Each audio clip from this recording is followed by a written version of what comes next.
Hi everyone, it's Deb here. I put word out that I would be, when I could, getting to do little snippets of videos on topics that people thought they wanted to know more about. And it seems that guides, spirit guides, was a hot topic. So I'm just going to give you what I know about them from my experience, from what I've learned in the years I've been developing. And hopefully, you know, it sits well with you and gives you a little bit more information about them. The first thing I can tell you is that you have them. So just rest assured they're there. You may not feel them all the time. You may not always be aware that they're there. In fact, you might not ever be aware they're there. Even though you even work in the field, you still may never really have a feeling of connecting, and that's okay.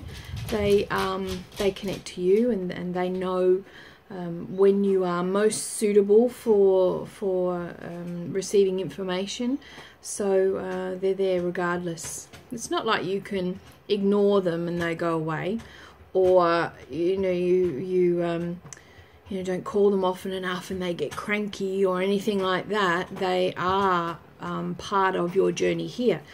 They are people or beings, if you want, that have agreed to be with you, have agreed to come and support you in this journey. It's almost like you're a team. You feel quite often in mediumship very alone, and we work quite alone. And lots of us are just people that are happy to be alone. You know, we're happy to do our own thing and get on with it. But you really are never alone. So you are quite often surrounded by those in the other world. So is your grandmother your guide? And I get that.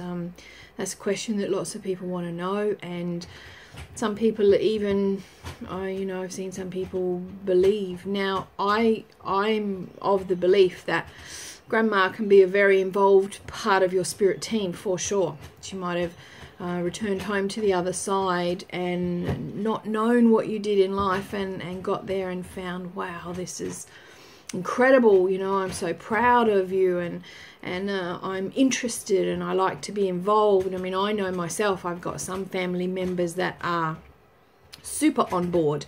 In fact, when I'm running training classes and things like that, those family members are always available for students, always there to come through and support the students and support the work and support what's going on, and are usually very vocal about about the work and mediumship and things like that.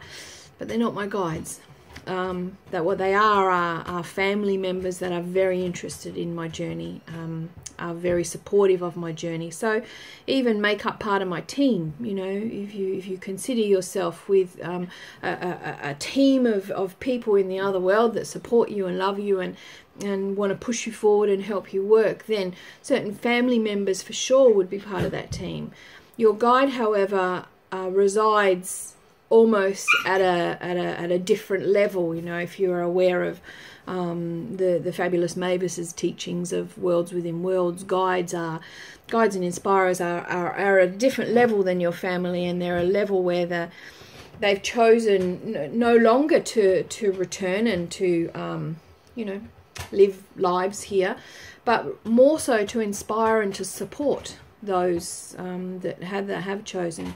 Now, you do have a guide that is committed to you and has been since the day you got here, and when you return back to the other world will be there, and you will somehow recognize their soul, somehow recognize their essence, and they know everything. They've been with you all the way through, and they love you unconditionally.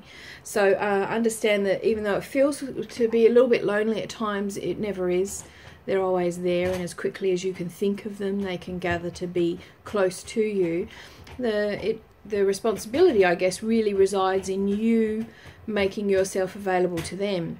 you making sure that this energy and this vibration that you have about yourself, this power that is there, is suitable and of a high enough vibration to support them coming close and sustain that connection. So you need to be mindful of your energy. You need to be mindful of the thoughts that you're putting out there and things like that. And in doing that, you make it a better place for them to be close. I'm not saying that if you think bad thoughts and you do some bad things that they're going to desert you and leave you on your own. They're absolutely not. But I'm just saying, for you to be aware of them, you need that energy to be more pure and more powerful. They're always aware of you. Your guide also, if you're working in mediumship, has a complete understanding of your frame of reference. So in other words, a complete knowledge of what you know, of what information resides within you, how best to present it to you, who best to come forward first, that you would recognize easily, that you would feel most comfortable with. They know all of that. They know everything to do with your frame of reference. So that's always good to remember that. It's almost like you do an element of the work here on this side, and they do a whole pile of the work on the other side.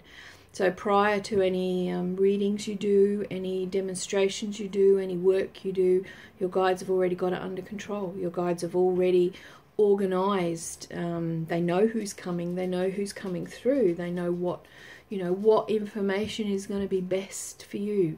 They know whether a member from someone's family who was in the war is more suitable for you as the first link or the opening connection than perhaps a grandmother who lived in Paris, and they might not know that because your own grandfather went to war and was in a war. So they know that what resonates with you, and they orchestrate things to help you. So please understand that your guides are always there. It's as simple as maybe even getting yourself in a meditative state, or just a state of awareness to be aware that they're around. Please don't get caught up on who they are and what their names are, and whether they were Prince or whether they were an Egyptian goddess or anything like that. I can tell you that's my dog's tail wagging in the background there. I can tell you for absolute certainty that my guide is none of those things. In fact, my guide is the one that I know most closely and the most about, is a Cockney bootmaker from the 1800s, I believe. There's a story that I have, I don't know, created probably, but is true. And I used to, years ago, get worried, prior to readings. I'd be worried, who's coming, and am I going to be okay, and am I going to be good enough, and do I even know anything about this person? What happens if nothing happens? And all of that sort of stuff used to go through my mind, and still does sometimes. So what I'd do is I'd see if I could just tune in before the living person got there and see who's around, and all of that. And I'd always very regularly pick up the name Walter in my mind, and I'd think, okay, so they've got someone called Walter coming. So then the people would come for their sitting, and I would get started, and at some stage through there I'd ask them if they knew Walter, and always they never did. So nobody ever knew Walter. And then I started to think, well, maybe that's like my go-to name, when I start to panic about doing a reading. Maybe that's the name that I create in my mind. And so then Walter would pop into my mind every now and then, and I'd think, it's just a name I'm creating. That's my nervous name. Maybe that is, my nervous, like a nervous twitch. That's what that is. And then years went by, and I started doing, guide meditations and being able to actually sense the connection with my guide. I did some guide meditation at some stage years ago, and within the guide meditation was ask them their name. So I asked them their name, and as clear as I could understand it, it was Roland. So from that point onwards, my guide became Roland, and you know, I'd proudly tell everybody, oh yes, you know, I know who my guide is. My guide's Roland. And I always described him as a if you ever watch the movie Sliding Doors with Gwyneth Paltrow, she has two choices in life, you know, the good choice and the bad choice, basically. And when she takes the good choice, she comes across this little Irish guy, I think he's Irish. He's kind of curly-haired guy, you know, he's not a great big huge guy or anything. He's funny, and he's the better choice, and that's how the movie goes. And I would always try and explain that's what I sense when he's around. He's funny, and he's not overly large, and he just reminds me of that particular person in that movie. And then years went on, and I started doing some physical mediumship, and I did that for a while, and I got to the point where my guide, or where I allowed and got out of the way enough, I guess, for my guide actually to speak. And one night he spoke, and he introduced himself, and his name was Walter. So all those years that I had been picking up Walter when I was in times of real stress, you know, panicking about readings, thinking it was for someone else, it was actually him coming close. And I called him Roland for, I don't know, maybe 5 or 6 years. So it was called Roland to me. Anyway, he introduced himself. His name was Walter Pembroke. And he was born in 1847 in some East End London.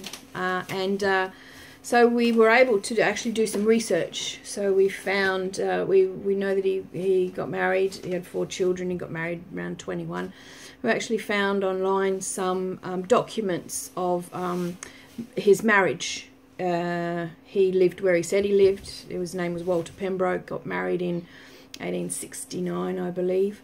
So that was good. We were able to verify that he did exist. Now, he's not a prince. In fact, he's very cheeky and very flirty and very funny.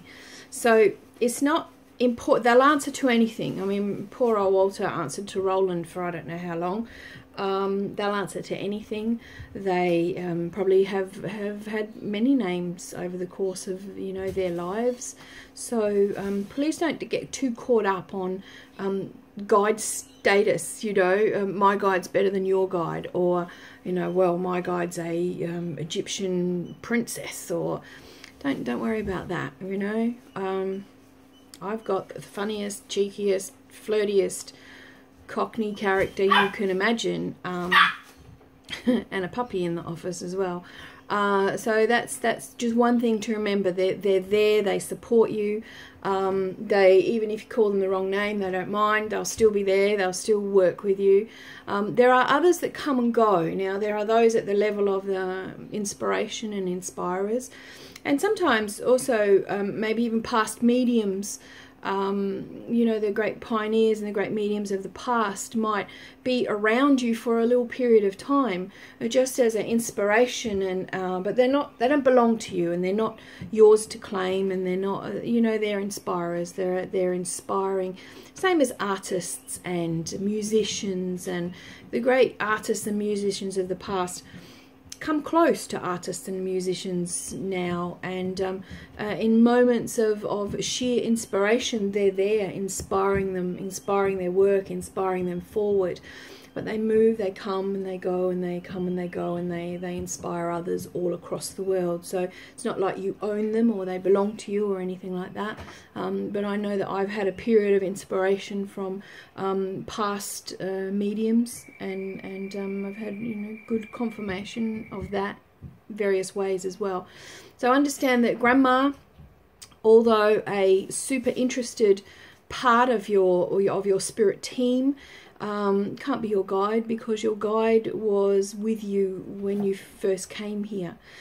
they were in the spirit world already.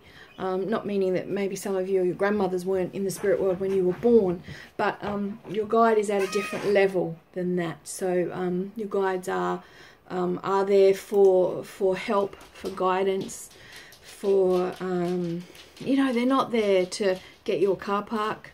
They're not there to tell you what I don't know, I can't even think of anything, what boyfriend to choose or anything like that. They're there for a greater purpose, and honour that, and know that, you know, they're there for a reason, and they're there to support your journey through life.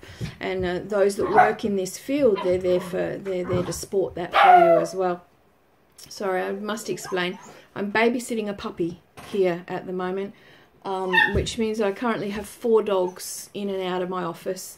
There's a little puppy at my feet. There's a great big dog standing right behind me, and 2 out on the deck. So if you can hear dogs all over the place, that's what's going on. There is dogs all over the place. So sorry about that distraction. It's just that my office is full of dogs. So hopefully I've answered a little bit about guides, and you know, the way we work with them in mediumship now is a little bit different to what we used to think we used to do. We used to think that our guide was the in the middle person between us and the spirit communicator. So spirit communicator would say, "My name's John," to the guide, and the guide would say, "His name's John," to you. And that's kind of not the way we understand it to be right now. Because if that was the way, then it would be quite impossible for you to blend so completely with the spirit communicator themselves, because there would be a guide or a gatekeeper or something there kind of keeping them away from you. What we do believe is that they assist those in the other world to come close to you.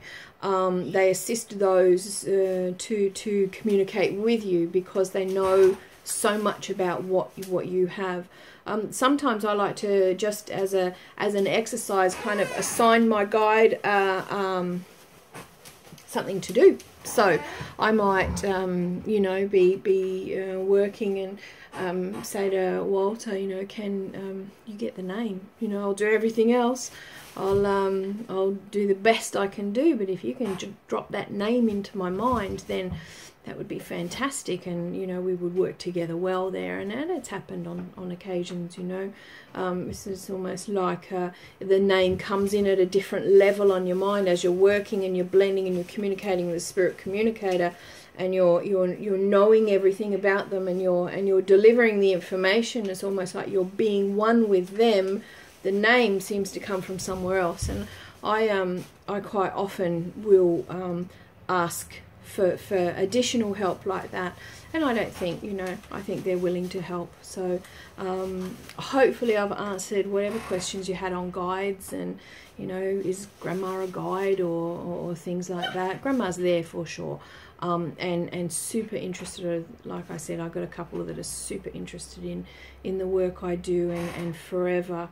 You know, if anyone's going to come through in a dem, it's going to be them. If anyone's going to come through with student, it's going to be them.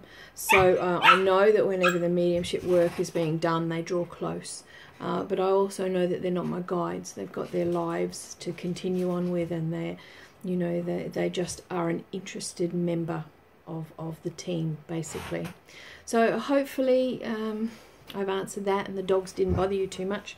The big one's going to bark now. So have a great day, and hopefully I can get to chat to you again sometime. Bye.